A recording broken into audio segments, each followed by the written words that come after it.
warahmatullahi wabarakatuh. Saya Firda Putri Anggraini dari program studi pendidikan guru sekolah dasar. Pada kali ini saya akan melakukan wawancara tentang penerapan profil pelajar Pancasila dalam pembelajaran pendidikan Pancasila dengan narasumber hebat kita, Ibu Winarti. Boleh Ibu memperkenalkan terlebih dahulu? Perkenalkan, nama saya Ibu Winarti. Saya guru SD Negeri 1 Selor. Di sini saya mengajar di kelas 4.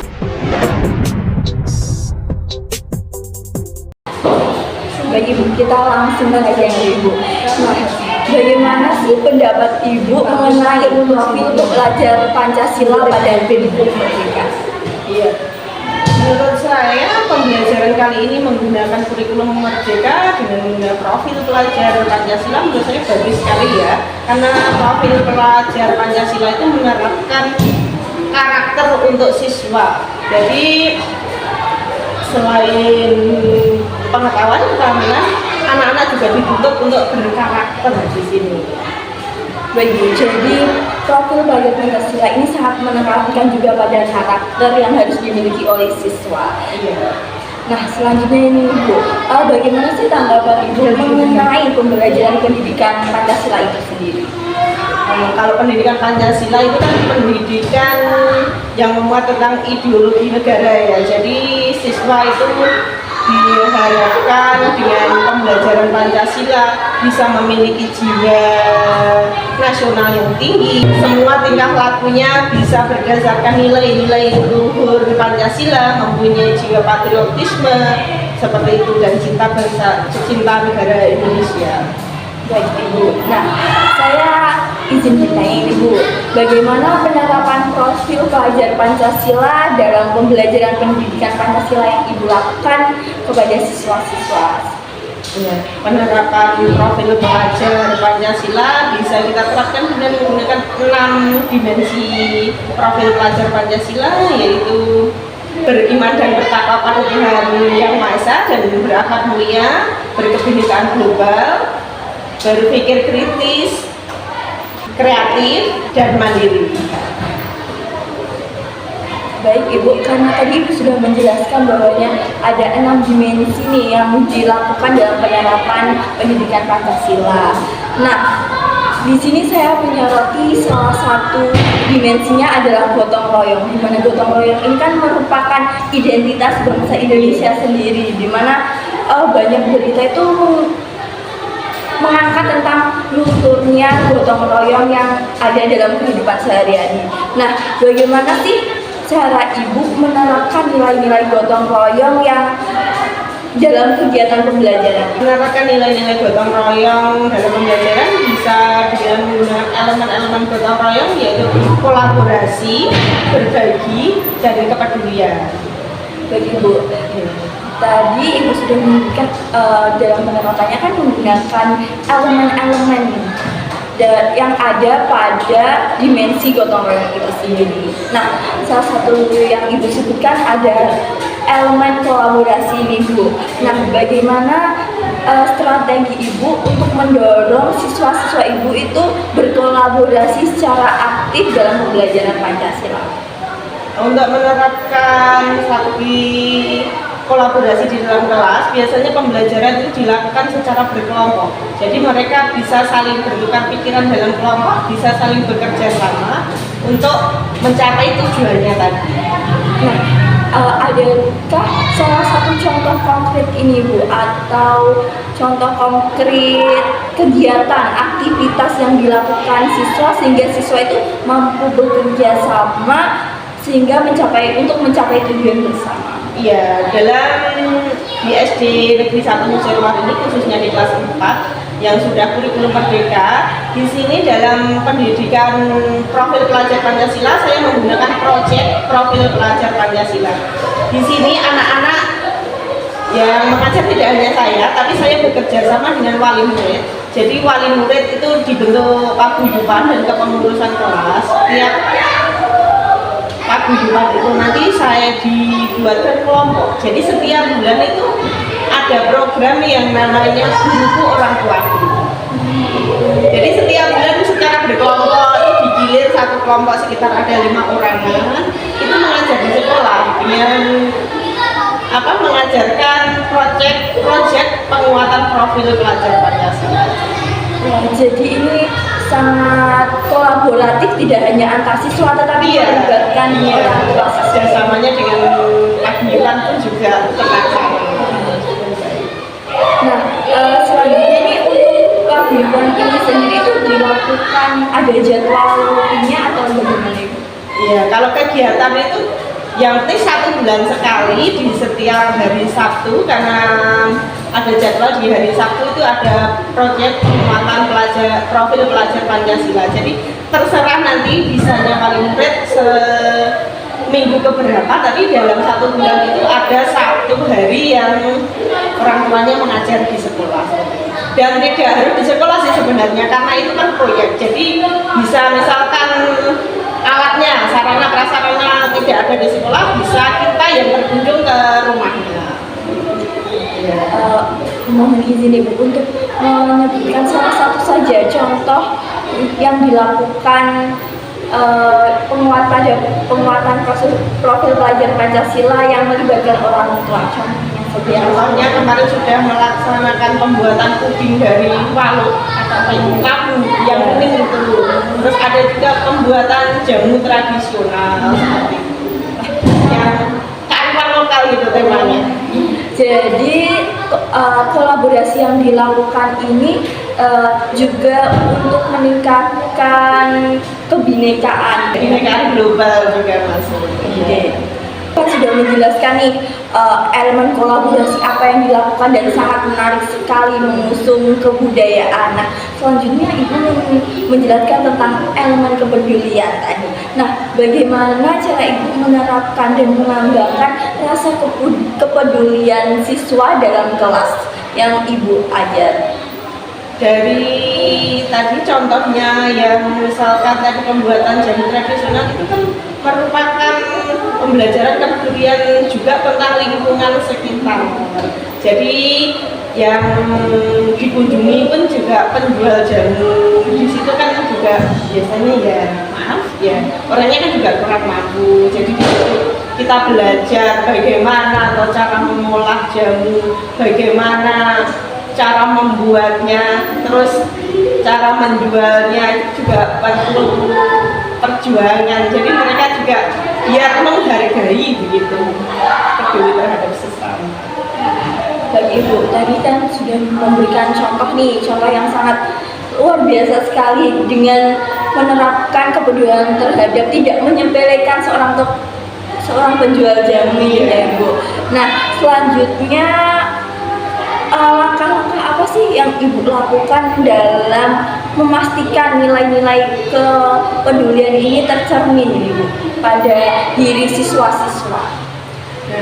Untuk mengetahui apakah mereka benar-benar peduli, di sini saya kebetulan kan juga rumah saya sekitar sini, jadi saya setiap hari kan tidak setiap hari kan paling tidak tahu lah anak-anak itu di masyarakat seperti apa yang mereka lakukan di masyarakat, mereka perannya seperti apa gitu kan, bisa untuk penilaian saya juga waktu istirahat kan bisa, karena untuk kurikulum merdeka penilaiannya kan dari proses. Jadi misalkan tentang nilai Pancasila yang pertama, di sini ada pembiasaan juga sholat berjamaah waktu duha, waktu zuhur masuk. Tentang kepedulian yang kedua kemanusiaan, di sini juga ada program ya, tidak rutin sih sebenarnya, tapi ada biasanya mengumpulkan infak untuk yang membutuhkan seperti itu. Terus untuk persatuan yang sila ketiga, anak-anak dibiasakan untuk rukun dengan temannya di luar, apakah mereka bisa bergaul seperti itu. Untuk sila yang keempat, kerakyatan, musyawarah ya, tentang musyawarah ya, anak-anak kan dibiasakan untuk menyelesaikan masalahnya secara musyawarah, dibicarakan secara bersama-sama, tidak harus selalu dengan kekerasan. Sekarang kan banyak ya pertengkaran seperti itu, dan alhamdulillah menurut saya anak-anak juga bisa memahami itu, tidak banyak terjadi pertengkaran. Sekali Iya Ibu. Nah, tadi kan Ibu sudah memberikan bagaimana sih memastikan nilai-nilai kepedulian itu tercermin nih pada diri siswa-siswi yang Ibu ajar. Nah, itu sangat memperhatikan dalam kehidupan di luar sekolah yang Ibu lakukan itu sangat menginspirasi sekali Ibu. Bahwasanya sebagai guru itu kita tidak hanya fokus pada dalam kelas saja ya, ini juga menerapkan kepedulian Ibu dengan bagaimana sih kepedulian siswa itu di luar sekolah. Saya sangat mengapresiasi sekali hal tersebut Ibu. Nah, pada elemen yang terakhir Ibu sebutkan adalah elemen berbagi nih Bu. Dalam konteks pembelajaran Pancasila di sini apa yang Ibu terapkan untuk mendorong atau mendukung siswa-siswa ini untuk selalu berbagi, baik itu memberi ataupun menerima pemberian dari orang lain. Jadi ada program kepedulian sosial atau bakti sosial seperti itu, anak-anak diajari untuk bisa menyisihkan uang tabungannya sedikit untuk memberi santunan kepada yang kurang mampu, seperti itu bisa termasuk berbagi di lingkungan sosial. Nah, Ibu kan sudah memberikan contoh yang yaitu kan berbagi nih Ibu. Nah, selanjutnya ini pertanyaan saya tentang adakah contoh konkret yang dilakukan di SDN 1 Nusirot ini yang menggabungkan atau mengkolaborasikan dimensi gotong royong itu antara elemen kolaborasi, berbagi, dan kepedulian. Kalau khusus untuk di kelas 4 saja, tadi contohnya bisa dari proyek kunjungan di rumah produksi jamu tadi kan juga ada kolaborasi, itu pun juga dibantu dengan paguyuban juga. Paguyuban berperan karena itu nanti kan pembelajarannya di luar kelas, jadi kalau ada apa-apa itu tidak hanya guru saja yang bertanggung jawab, paling berat pun juga ikut membantu mengawasi di sana. Jadi untuk kolaborasi, terus kepedulian tadi, peduli terhadap lingkungan karena itu tadi kan berada di sekitar sekolah sini, jadi peduli tentang lingkungan sekitar. Dan yang terakhir berbagi, ya berbagi tadi apa bisa kita ambilkan dari yang itu bakti sosial anak-anak termasuk berbagi. Baik Ibu, dalam menerapkan konsep atau dimensi gotong royong, kelas Ibu itu sangat menekankan pada konsep kepedulian, pada konsep kolaborasi dan berbagi. Itu sangat dari mengambil dari hal yang kecil yang ada di lingkungan sekitar itu menurut saya sangat luar biasa sekali Ibu. Nah, menurut Ibu nih, bagaimana tantangan atau hambatan yang Ibu alami dalam menerapkan dimensi gotong royong kepada siswa? Hambatan yang pastinya ada karena anak kan tidak mempunyai kepribadian yang sama, kepribadian anak-anak kita juga berbeda, jadi tentunya itu bisa menghambat ya, karena ada yang suka, ada yang tidak, dan bagaimana saja kita bisa menyikapinya dan mengarahkan anak ke hal yang lebih baik. Dan juga kadang terkendala sarana prasarana, kadang juga kurang memadai seperti itu. Seperti kalau kita mau mengadakan kegiatan di luar seperti itu, kadang kan butuh dana. Nah itu makanya kita berkolaborasinya dengan wali murid.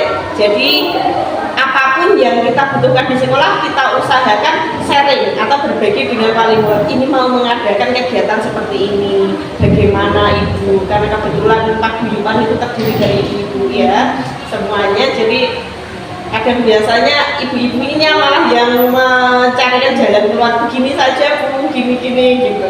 Lebih enak gitu kalau ada komunikasi. Baik Ibu, jadi dalam penerapan profil pelajar Pancasila ini terutama gotong royong ini kelas Ibu utamanya kan sangat menekankan peran orang tua juga ya, sehingga penerapannya itu dapat berjalan dengan lancar. Menurut saya itu merupakan strategi yang sangat bagus ya Ibu, agar terjalannya profil pelajar Pancasila itu secara efektif bisa berjalan gitu. Di sini saya melibatkan orang tua karena biasanya pembelajarannya kan melalui proyeknya. Nah, kalau proyek itu kadang membutuhkan dana. Jadi kalau kita bekerja sama dengan wali murid, dengan orang tua, kita kan tidak semua biaya bisa terhandle oleh bos. Jadi kalau kita memerlukan biaya, jadi orang tua tahu apa sih kegiatan kita sehari-hari itu. Biasanya saya selalu nge-share kegiatan dari misalkan ada kegiatan apa gitu yang difoto, video, kan ada grup kelasnya juga. Itu selalu jadi orang tua tahu apa yang diajarkan di sekolah. Nah, kemudian dari Ibu sendiri ini bagaimana sih cara mengevaluasi keberhasilan penerapan profil pelajar Pancasila pada siswa-siswa Ibu yang sudah diajar ini? Adakah cara mengevaluasi apakah benar anak ini sudah menerapkan gotong royong atau belum? Cara mengevaluasinya ya kita lihat dari keseharian mereka, karena penilaiannya di kurikulum Merdeka tadi kan tidak langsung hasilnya, jadi prosesnya gimana keseharian setelah kita ajar ini misalkan, terus apa perilaku yang berbeda, perubahan yang lebih baik dari mereka. Jadi kita nilai prosesnya sedikit seperti itu. Karena nanti yang jelas di penilaian akhir pun nilai proyek pelajar Pancasila atau P5 itu sendiri ada tersendiri. Baik Ibu, jadi ada dengan mengamati keseharian siswa di dalam kelas itu juga termasuk cara mengevaluasi apakah sudah terterapkan nih. Dari Ibu adakah sih ada atau tidak strategi khusus yang diterapkan yang membantu siswa untuk memahami konsep gotong royong? Ya, strategi khususnya ya kita menerapkan nilai-nilai moral dalam Pancasila itu kita terapkan kepada anak, kita pahamkan betul-betul supaya mereka benar-benar paham, supaya dalam kehidupan sehari-harinya hal tersebut, nilai-nilai yang ada pada Pancasila itu juga dikerjakan di luar sekolah atau di lingkungannya masing-masing dalam kehidupan sehari-hari. Baik Ibu, selanjutnya ini tadi kan Ibu sudah memberikan ilmu tentang bagaimana sih cara mengevaluasi, bagaimana sih strateginya, bagaimana sih penerapan, salah satu contoh penerapan konkret yang sudah dilakukan. Nah, Ibu kan sudah memberikan ilmu nih kepada saya dan kepada teman-teman nantinya. Nah, pertanyaan saya ini Bu, bagaimana sih menurut Ibu dampak pembelajaran profil pelajar Pancasila bagi kehidupan atau karakter siswa? Apakah berdampak sangat besar atau tidak? Ya, menurut saya dampaknya positif sekali ya dengan menerapkan profil pelajar Pancasila ini. Jadi anak-anak itu karena seharinya pembelajarannya itu tidak hanya menulis, membaca, tapi pembelajaran di sekolah kan praktek. Jadi kalau praktek itu lebih dikenang dan lebih bisa dipahami anak-anak, sehingga anak-anak itu bisa menerapkan dalam kehidupannya sehari-hari.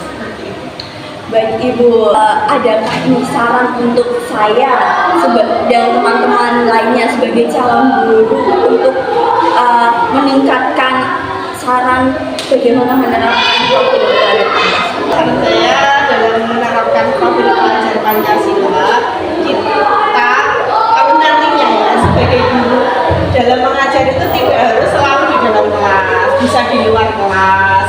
Karena pembelajaran praktek langsung di lapangan itu nanti bisa lebih mengenal ke anak-anak. Jadi pendekatan ke sekarang kan pembelajarannya juga diferensiasi. Jadi jangan menyamakan satu anak dengan yang lain. Kita hargai perbedaan mereka seperti itu. Dan mungkin untuk mbaknya sekarang dalam menuntut masih kuliah ya, bisa seperti itu juga terhadap teman-temannya, jangan dianggap temannya sama. Kita hargai perbedaan yang mereka miliki. Baik Ibu, terima kasih atas ilmu dan saran bermanfaat yang telah diberikan. Teman-teman, di sini kita sudah bersama Ibu Winarti sudah berbicara panjang lebar tentang cara mengimplementasikan gotong royong, strateginya, evaluasinya, dan hambatan-hambatan yang dilalui. Nah, kita kan sudah diberikan ilmu nih oleh Ibu Winarti, dan saya mengucapkan terima kasih kepada Ibu Winarti sebanyak-banyaknya atas ilmu yang telah diberikan. Nah, di sini saya dapat mengambil kesimpulan bahwasanya profil pelajar Pancasila dalam pembelajaran Pancasila ini sangat menentukan atau menunjang tujuan pendidikan nasional dalam membentuk karakter siswa-siswi agar mampu menjalani kehidupan selanjutnya sesuai dengan nilai-nilai Pancasila yang sudah diterapkan dalam pelajaran di sekolah dasar. Saya Beda Putri Anggraini bersama dengan Winarti pamit undur diri. Wassalamualaikum warahmatullahi wabarakatuh. Terima kasih ya Ibu.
Assalamualaikum warahmatullahi wabarakatuh.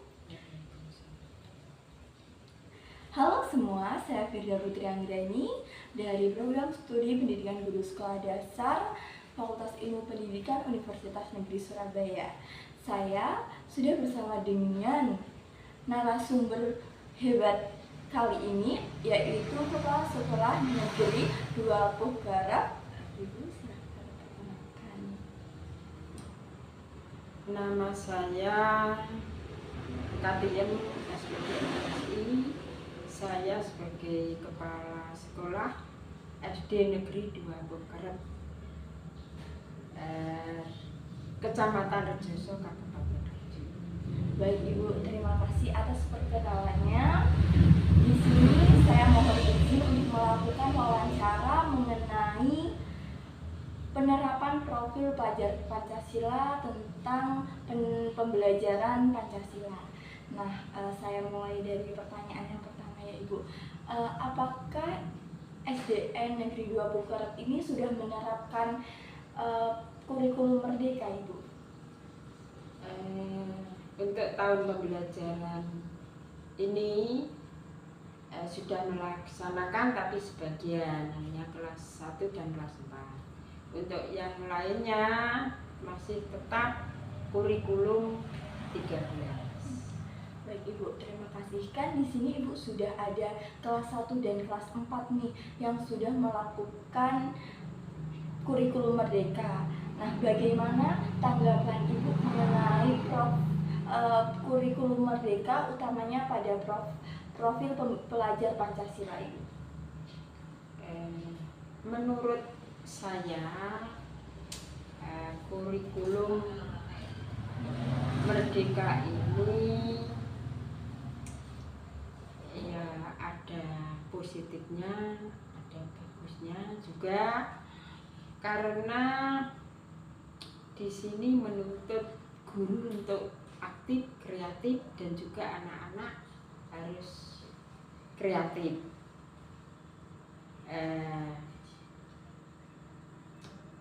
Dalam penerapan kurikulum merdeka ini, anak-anak juga kreatif, mandiri, bernalar kritis juga, gotong royong, terus beriman, bertakwa kepada Tuhan Yang Maha Esa, dan berakhlak mulia. Juga tentang keanekaragaman global.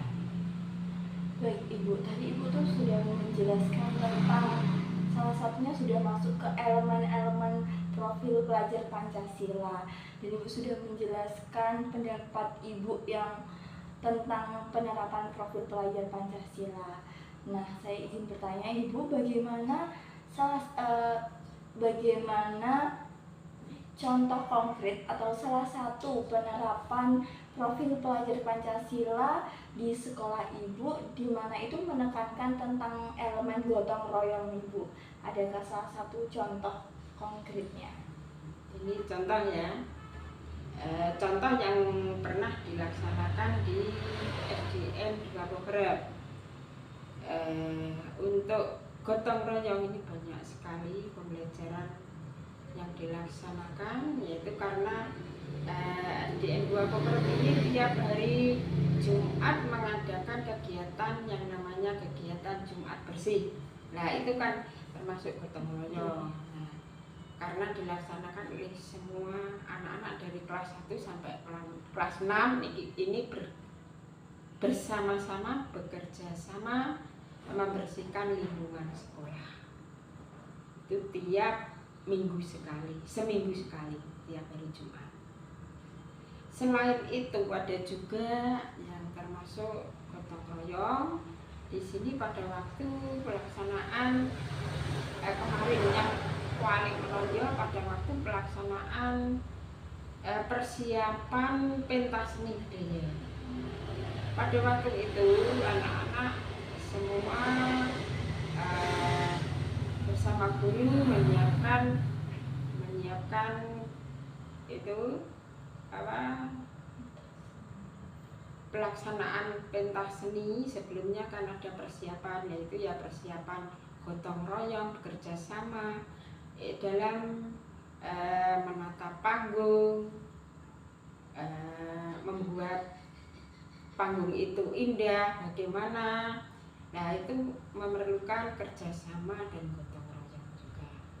Nah, selain itu pada waktu mau pentas kan juga anak-anak latihan, kekompakan, kerjasama, juga gotong royong, saling peduli, ada yang kurang, ada yang lebih, saling memberi, saling menerima juga. Ada juga harus ada kesepakatan bekerja sama dalam berkomunikasi maupun dalam berbuat atau bertindak dalam kegiatan tersebut, dan juga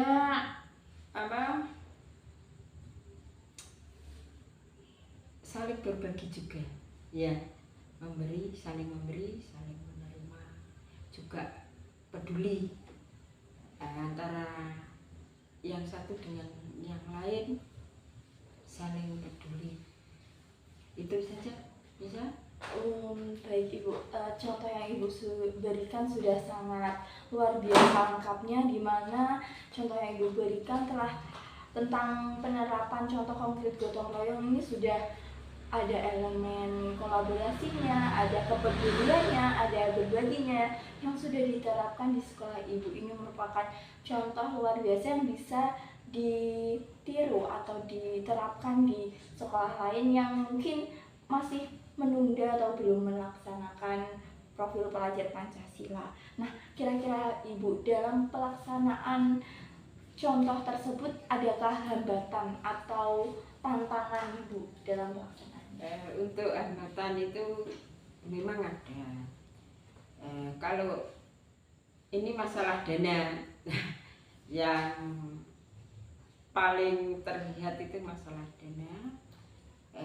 Kan semua kegiatan itu tidak bisa dianggarkan di dalam Arkas, sehingga untuk dana yang tidak bisa diambil dari Arkas, dari dana BOS itu kami serahkan pada paguyuban kelas, sehingga paguyuban kelas tersebut mengadakan musyawarah untuk mencapai sepakat bagaimana masalah biaya tersebut. Itu kendalanya, hanya pada biaya.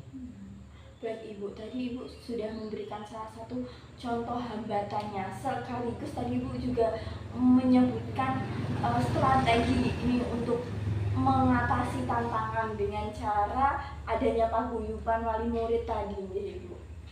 Nah, dari sini saya izin meminta Ibu saran dari Ibu untuk calon guru, utamanya saya dan teman-teman saya, apa sih yang harus diterapkan sebelum menjadi guru? Ini maksudnya saran untuk mahasiswa yang nantinya mau jadi guru juga. Untuk itu pesan saya, ikuti saja alur, nanti akan menjadi guru yang baik juga. Contoh pada ini akhir-akhir ini kan kurikulum ada perubahan, yang dulunya KTSP, terus K13, terus untuk sekarang ini kurikulum merdeka. Itu diikuti saja. Nah, ada perubahan-perubahan kurikulum ini menurut saya itu pasti dari pemerintah ataupun kebijakan pendidikan ini kan sudah diuji coba, sudah dipertimbangkan dengan betul-betul. Lah, itu pastinya menurut saya juga baik. Mungkin itu juga itu saja. Jadi ikuti saja apa yang dianjurkan oleh pemerintah, apa aturan-aturan yang diperuntukkan untuk guru, untuk pendidikan. Itu saja. Baik Ibu, terima kasih. Di sini Ibu sudah memberikan salah satu atau contoh, salah satu strategi dan salah satu tantangan dalam penerapan profil pelajar Pancasila, dan Ibu sudah memberikan tips nih untuk mahasiswa calon guru. Nah, Ibu, karena ini sudah cukup dan penjelasan Ibu sudah menjawab semua pertanyaan saya berterima kasih sebanyak-banyaknya, dan saya memohon maaf apabila ada pertanyaan dan kata-kata yang kurang berkenan. Dari sini saya mau izin pamit undur diri. Dan untuk teman-teman semua, berakhirlah sudah sesi wawancara hari ini bersama narasumber hebat kita, Ibu Katim sebagai Kepala Sekolah SDN 2 Pohkerep yang menerapkan profil pelajar Pancasila pada kurikulum Merdeka di kelas 1 dan kelas 4. Dari sini saya akhiri. Wassalamualaikum warahmatullahi wabarakatuh.